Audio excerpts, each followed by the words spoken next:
Alors, aujourd'hui, on plonge dans un monument du cinéma de science-fiction, Solaris, d'Andrei Tarkovsky. C'est un film de 1972, et attention, ce n'est pas juste un voyage dans l'espace. Non, c'est un film qui nous force à explorer les recoins les plus sombres de notre propre conscience en posant des questions absolument vertigineuses sur la mémoire, la culpabilité et finalement sur ce que ça veut dire être humain. Le film nous attrape tout de suite avec une idée aussi simple que terrifiante. Pensez-y une seconde. Et si vos plus grands regrets, vos fautes les plus lourdes, prenaient soudain forme, là, en chair et en os, juste devant vous? Comment on réagirait à ça? Eh bien, c'est exactement le cauchemar que vivent les personnages de Solaris. Pour bien comprendre ce dilemme, il faut poser le décor. On va suivre Chris Kelvin, un psychologue qu'on envoie en mission sur une station spatiale complètement isolée. Et cette station, elle est en orbite autour d'une planète très mystérieuse, Solaris. Une planète qui a une petite particularité, elle est entièrement recouverte par un océan qui pense.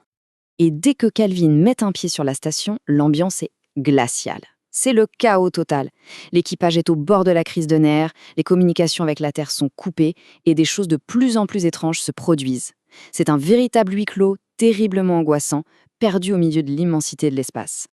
La mission de Kelvin, sur le papier, elle a l'air simple. Évaluer la situation, comprendre d'où vient cette crise, et puis décider si on continue l'étude de Solaris ou si on plie bagage. On pourrait croire au début d'un thriller de science-fiction assez classique. Mais la réalité, vous allez voir, est bien plus étrange. Très vite, on se rend compte que le mystère, il n'est pas vraiment à l'extérieur, dans l'espace, il est à l'intérieur. L'horreur, elle ne vient pas des étoiles, mais directement de l'esprit des personnages. Et la cause de tout ça, on la découvre, ce sont des visiteurs. Mais le truc le plus déroutant, c'est que ce ne sont pas des extraterrestres comme on en a l'habitude. Non, ce sont des copies physiques, parfaites, des incarnations des souvenirs les plus douloureux et de la culpabilité la plus profonde de l'équipage. Pour Kelvin, par exemple, ce visiteur prend la forme de sa femme, Harry, qui s'est suicidée des années plus tôt. Mais alors, d'où ça sort? La vérité est incroyable. C'est la planète elle-même, ou plus exactement son océan, qui est une forme de vie consciente. C'est comme un immense océan-cerveau, qui sonde l'esprit des humains et qui matérialise leurs souvenirs. Peut-être que c'est une tentative de communication, une tentative très maladroite et totalement incompréhensible pour nous. Et là, on touche au cœur du sujet. Tarkovsky, il ne s'intéresse pas à une guerre des étoiles. Ce qu'il suggère, c'est que l'impossibilité de comprendre l'autre, que ce soit un autre être humain ou un océan cosmique, vient d'abord de notre propre incapacité à affronter nos démons intérieurs. Et ça nous amène à la portée philosophique de cette histoire. Le film se sert de cette idée de science-fiction pour poser des questions fondamentales sur qui nous sommes. En fait, on a un contraste saisissant. D'un côté, il y a la conscience humaine, toute fragmentée, hantée par le passé, rongée par la culpabilité. Et de l'autre, il y a la conscience de Solaris, une intelligence unifiée, immense, presque divine, mais dont les intentions nous échappent totalement. Tout le récit repose sur le choc entre ces deux formes d'existence. Cette confrontation nous force à nous poser une question essentielle. Si nos souvenirs et nos émotions peuvent être dupliqués à la perfection, qu'est-ce qui définit vraiment notre identité?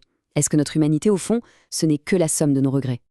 C'est donc super important de comprendre que l'océan, ce n'est pas un monstre.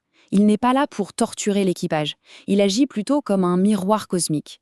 Un miroir qui oblige les humains à se regarder en face, à affronter tout ce qu'ils ont passé leur vie à essayer d'oublier. Et tout ça, ça nous mène au dilemme final du film. Un dilemme qui n'est pas une question de survie, mais plutôt une question d'âme. Le film pose cette question avec une force incroyable. Au début, le réflexe des scientifiques, c'est d'essayer de détruire ces visiteurs, de les balancer dans l'espace. Mais ils reviennent, encore et toujours. C'est une métaphore parfaite de notre propre mémoire. On ne peut jamais vraiment effacer son passé. Et c'est là que le film opère un basculement génial.